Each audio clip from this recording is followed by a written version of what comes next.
see from the group is a committed group. A group that when you watch play will both entertain you, but you'll be proud for how they're working for each other and working for the city of Chicago. I consider the Chicago Fire sleeping giants.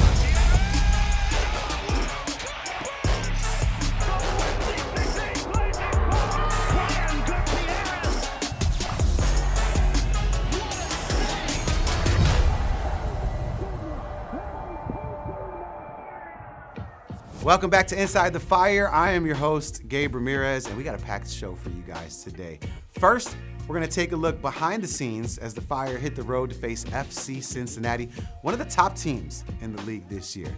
Then, it's back home at Soldier Field for a tough test against San Diego FC, a club that's been near the top of the Western Conference all season long. We're also highlighting some of the talented young players in the system, including Christopher Cupps, a teenager who's already made club history, and later, we will sit down with Chicago-based illustrator Feds, who designed the matchday poster for the San Diego game, with a special shout out to Sparky. But first, let's rewind to June 28th. That's when the Fire grabbed a gritty 3-2 win at home over Charlotte FC. And it was a special one because the victory marked head coach Greg Berhalter's 75th regular season win, making him just the 25th manager in MLS history to reach that milestone. Shout out to Greg for that one. And it's got to feel good for the team, right? Having some momentum building, and they were going to need it as the Fire hit the road to face a surging FC Cincinnati team on 4th of July weekend. So let's see how the squad prepared for the challenge and if they could bring 3 points back to Chicago. Really happy that we bounced back as a team and we were able to get the 3 points here at home. It was a huge confidence boost for the group. It was nice to get the win, put that to bed, and now we can move forward and focus on the next game, which is in Cincinnati. Big game. You know, they're a tough team, very clear identity of what they're trying to do, and they have a good home record. So for us, it's going to be about how do we continue to keep our momentum away from home on the road and perform well against a team that's in a good position in the Eastern Conference. We prepare to win every single match. There hasn't been one game that we're going in asking to tie it, but we also know the opponent probably has the same objective, and we know it's a difficult league. So for us, it's about preparing and trying to compete for all we can to get a win. The winning on the road, I can attribute that to just the group that we have, the group of players, the belief that we can go anywhere and go toe-to-toe with any team because we believe in the players in the locker room. And it's a great group mentality that we have here, and we just got to keep it rolling.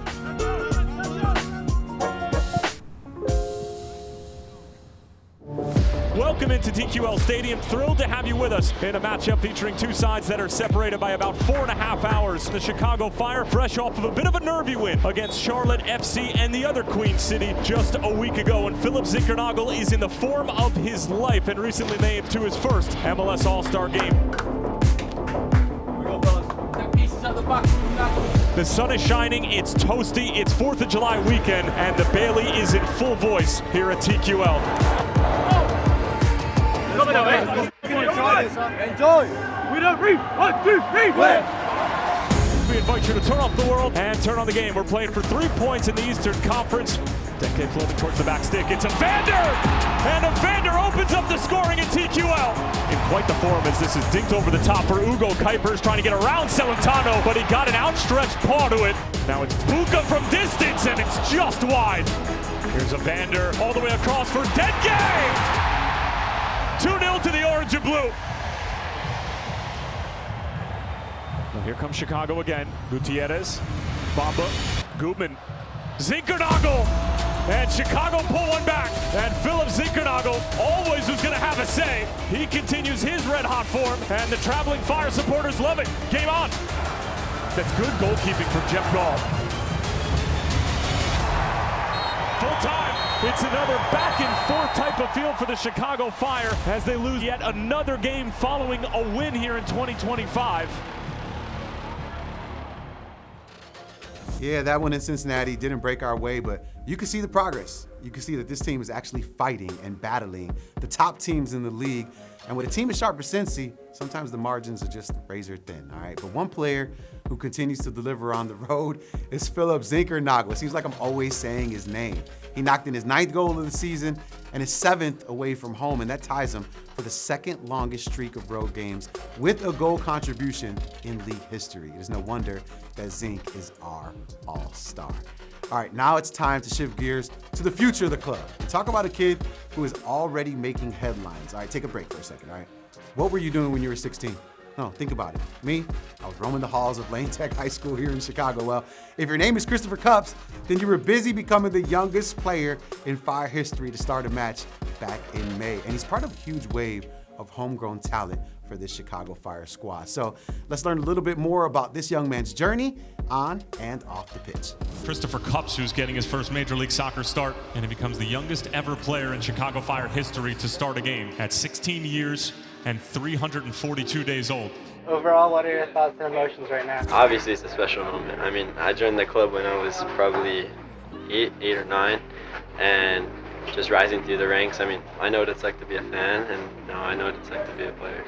Angulo trying to put on the afterburners, but cleared away by Chris Cups. Freeman nods it across. Headed away by Cups. For a while, I've been working a lot on my speed and physically, but then also like playing under pressure and things. And I think with Greg, that's a huge thing for him, is he wants the center backs to really control the game and get on the ball. And that's what I love to do. I love playing those line breaking passes. I love getting on the ball. And I mean, over the next few years, it's just about how much I want it and how much I want to work. And I definitely want it, and I definitely want to work. And a big moment here for Chicago. We're going to see Christopher Cups, the 16-year-old, highly rated central defender, his MLS debut. I probably joined the juniors when I was 9, just moving through the ranks and seeing guys like Chris Brady and Gaga and Brian Gutierrez. Like, you always want to emulate those guys, and as you move through the academy, all the coaches talk about them, and so you just try and be your best. And then to finally be here, it feels like I'm almost there, and I can't wait to play for the club that I've called home for a while. Well, you couldn't ask for a better start in terms of what you would want this to look like for a 16-year-old making his first Major League Soccer start. I've had really great mentors over the time. I think I can remember every single one of my coaches and my teammates throughout the time. I feel like the culture here in Chicago is, obviously it's changed. We had an old academy director, now a new academy director. Obviously with Greg coming in, I feel like we have a whole new ethos around the club. Nothing really changes. I just keep working in a slightly different environment where slightly higher standards, but I'm ready for that. I think I try to emulate just the composure and leadership. I would say like a steadiness that I like to play with. Obviously that's not without passion. Like, I absolutely love the game, and so I'm always smiling when I'm playing, and every time, I mean, if I make a good pass or if we score a goal or whatever, like, those are the moments that I absolutely love. I think that's what you see. You'll see some composure, but you also see just someone trying to have fun and enjoy the game and win.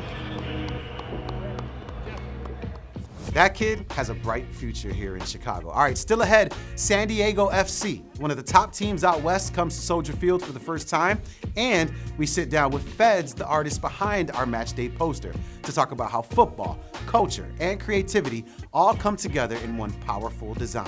That's next, right here on Inside the Fire.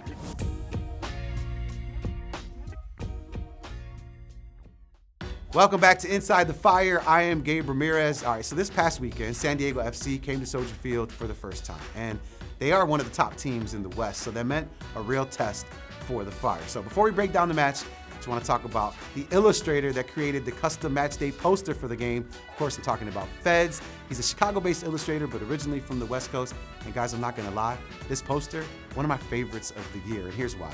Because he made my guy, Sparky, your favorite Dalmatian, look like an absolute menace. The dog is vicious, and I mean that in the best way possible. And like all of Fed's work, it's rooted in culture, identity, and a deep connection to the game.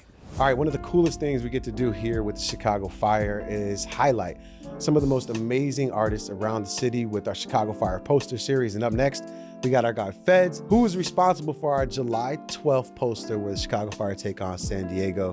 What up, man? How you feeling? I'm excited to talk to you about this. Feel great. It's always an honor to work with you guys. So yeah, I'm excited. So what's that like when you get the call? Like the call comes in, you're probably working on your own thing. You're a mad scientist. Just drop everything. Yeah, right. But what is that like, right? When a team I know you work with a lot of different brands that are that big, but when something like that comes down the pipe, what is that like? It's intimidating at first, to be honest, but you kind of get through it, and it's like it's such an honor to be able to work with teams, because I never saw myself doing this like full time or even like doing projects like this. It was always just like, yeah, I love art and stuff, but to see myself working with big corporations and big teams, it's always an honor. I mean, it still amazes me to this day. So yeah, especially something like soccer or something. You grew up playing, right? I know you're from the West Coast, right? Born and raised out there in Cali, but then came to Chicago. So what is that like? I mean, because you're experiencing soccer from two different cultures, the West Coast, then Chicago, and then you get to put it together on a poster like this. It feels the same to me, honestly. You know, being from a Latino family, it's soccer's always in there. So you always get that rivalry in your family of, you know, opposing teams. So it's always going to be there. But yeah, I don't think it's much of a difference. I always played cascaritas over there after school with the homies, and same thing here. Played with my neighbors in the alleys. So I got to be honest, man. This is my favorite poster of our entire series so far. Now, there's multiple reasons why, but I want to give you an opportunity to really just talk about how you married, you know, Chicago, soccer, and the Chicago Fire into this poster right here. For me, it was more about telling a story. Also, like incorporating more of the fan base. You know, the fan base in Chicago is always energetic and uproaring and super supportive. So I really wanted to express that in this piece. And I mean, you have some iconic pieces, you know, the most beautiful skyline, Chicago, That's obviously, right, you know. no doubt. I'm from LA, but no hate, you know. But also just like, you know, you got these young folk playing soccer, which is like very reminiscing of me playing cascaritas with my friends back in the day. So it's one of those like uplifting things that anybody could do anything if you put the effort into it. And yeah, I mean, just chase your dreams and stuff. Yeah, it seems like a freeze frame moment, right? Yeah. When you're looking at this and you're looking at the lines, specifically the players at the bottom. To you, when you see that, right? That's the exciting moment in soccer, the breakaway. That's that moment for you. Yeah, I really wanted to break this piece down too. It was very, so I've done very like cool digital pieces in the past, but for me it was more of like bringing it back to my old school days of just like, you know, doodling and drawing and sketching it out, but bringing that raw emotion into it and also incorporating that raw emotion into the energy of the fan base. So for me, that was, you know, making it look like it was a drawing too, but also a painting in general. So it's very personal. Looks like a sketch you did, you know, Yeah. during school. Yeah. And then you brought it to a painting, which I enjoy. And then, like you said, there's other aspects in there from the city. You see the Sears Tower in there, obviously the Navy Pier Ferris wheel. But one thing that stood out to me that no one else has brought into their posters is Sparky, right? Now we love Sparky. Sparky, you're my guy. Shout out to you. But he's the homie. I don't necessarily need Sparky when I'm walking down a dark alley, but this Sparky right here, this guy looks dangerous. Talk to me about like why you want to, because I know that's part of your style, bringing animals. Every time I get to do an animal, I'm just gonna do my best and outshine in that, because that's my thing. But yeah, I feel like, you know, incorporate. He's part of the fam, so you can't diss him out like. And this is a vicious Sparky. What's the story you're telling with this one in particular? Obviously, as you're going through the motions and creating this animal for this poster. Well, I made him fierce in this one because I feel like, you know, as the fan base, like we're all down to get dirty and, you know, win. So it's connecting him to the fan base and making him, you know, show the energy, the raw emotion that the fan base carries in this poster. That was the main point of it, of putting him in this poster. But when people look at it for the second and third time, what do you want them to take away from it? I wanted to get reminded of, like, you know, the fun times back then. You know, playing soccer in the alley or just joining up after high school and just, you know, having a couple rounds with strangers or like anybody that would show up. It's, you know, it's a wholesome moment. It's something I really enjoyed doing back in the day, and I kind of wanted to incorporate that in this. And I'm pretty sure a lot of people like that feel nowadays too. You know, it reminds you of your childhood. And I think you do a good job of really just grasping everything that it means to be a Chicago Fire fan, right? You're right. It is intense. Chicago fans are intense. Yeah. We'll yell at you and let you know what's going on, right? Yeah, you see the intensity on the pitch down below, right? And also the passion for our city, something that we love and enjoy. And this guy right here, man, I'm no cap. I'm telling you, this is my favorite one. And not only is it my favorite one, I actually went and bought some shirts from his website, which I'm disappointed he didn't bring them here today. I thought I was going to get my care package right here, but I did. Fez, I appreciate you, man. Thank you. Love y'all. I always love seeing how the match day posters come to life, and Feds really nailed it with this one. Shout out to you, my brother. It really set the tone.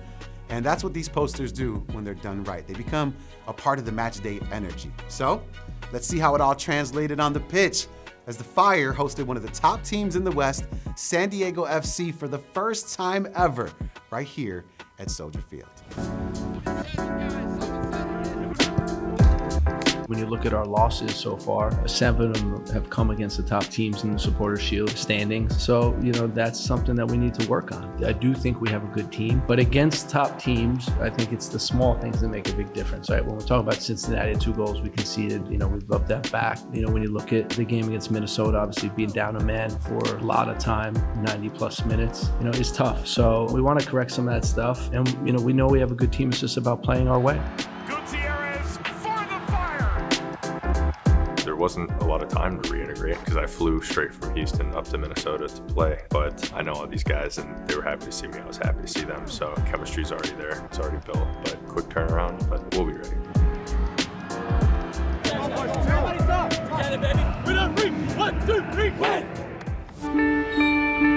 And that'll do it for the first 45 from Soldier Field. A brace from Anders Dreyer gives San Diego FC the 2-0 lead going into the halftime break.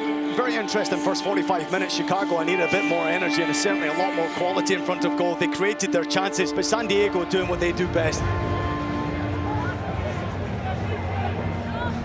The Chicago Fire look to try and fight back to pick up at least a point at home today. Corner's taken to the back post, yes! Hugo Kuipers with a vicious touch at the back post to give Chicago Fire some hope. It's 2-1.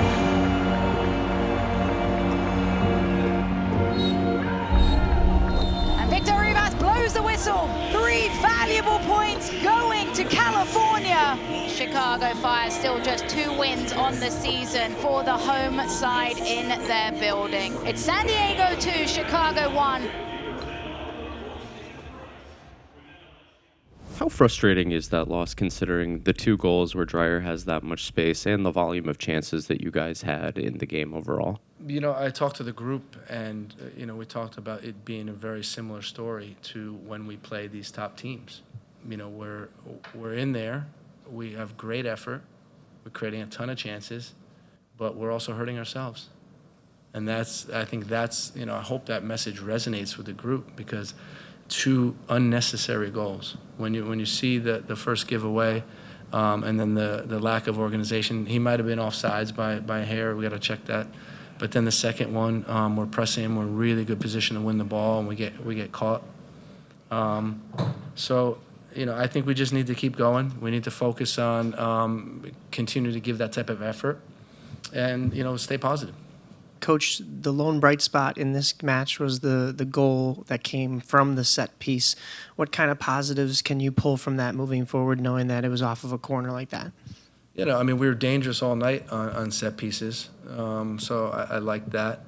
We had some good run of play chances also. That was positive.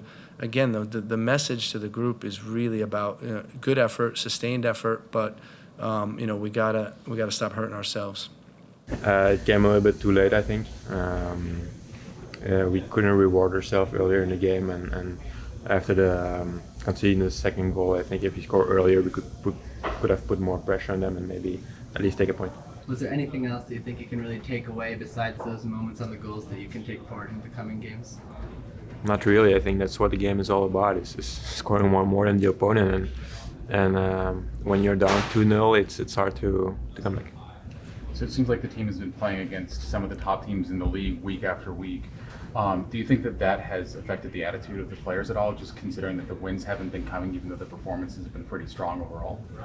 It's hard mentally, for sure. Again, when you're not rewarded for your work and the effort has been really good most of the games, it's hard, and we know we haven't really beaten top teams. But on the other hand, we don't prepare differently to play against them than the others. But the fact is that they are top teams for a reason, and they're more consistent than we are for the moment. Does it give you more confidence in this group, considering the volume of chances you guys have had compared to when it was this time last year? You guys are in similar spots, but just you didn't have those volumes of chances. Yes, exactly. And I think the staff does a good work as well in aligning that. And as much as we want to avoid the mistakes we make offensively and defensively, there is a lot of positives, and I think we just have to hang in there.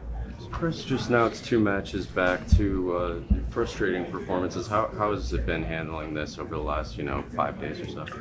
It's been tough. I mean, anybody in my position wants to come back and win 10 games straight, but the reality is we've sort of shot ourselves in the foot these last few games, and that needs to stop. And what do you think it needs to do to be like to avoid that, right? Because we've been saying it for a little bit now. What do you think that is? Is that a mentality thing? Is it a showing up with that right mindset, or is it something that can be cured week to week or day to day? Yeah, it's just a matter of focus going in every game from the first minute, focusing on what needs to be done and quality of our passes. And I think you saw tonight, Mauricio and I weren't on the same page, which led to the first goal. I'll take that one. But yeah, moving forward, I think just for everybody, myself included, from the first minute we step on the field, can't have lapses. We got to be sharp, ready to go. Going from not seeing any games for 6 weeks to playing 210 minutes in 4 days, has that been a challenge for you, staying focused? The staying focused, no. I feel like I'm very. I've been able to tune into the moments that needed me to. It's been tough on the body, but I think we just go to next week, forget about this one, and we need some wins, need some points.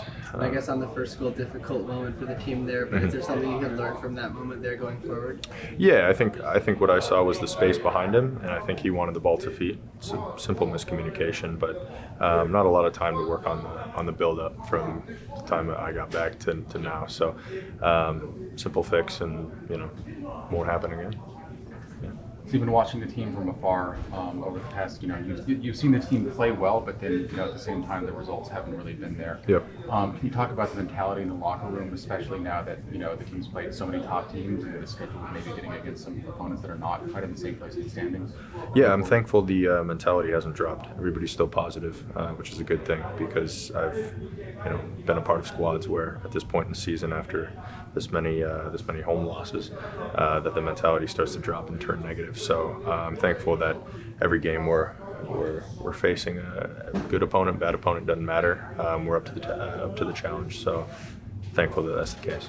The fellas really tried to battle back in that one. It was unfortunate they couldn't come up with the equalizer in the second half, but San Diego, they are for real, and that's why they ended up walking away with the edge in that one. Luckily for the Fire, they are right back after it at home Saturday, July 26th for another big one against the New York Red Bulls. And after the match, a special performance as part of our summer concert series presented by Café Bustelo. Chance the Rapper, Chicago's very own, will be hitting the stage, and I'm sure I'll be playing some songs off his new album, so make sure you're there. You do not want to miss it. All right, that is a wrap for this episode of Inside the Fire. We will see you guys next time. I am Gabe Ramirez, y como siempre, like always, vamos Fire.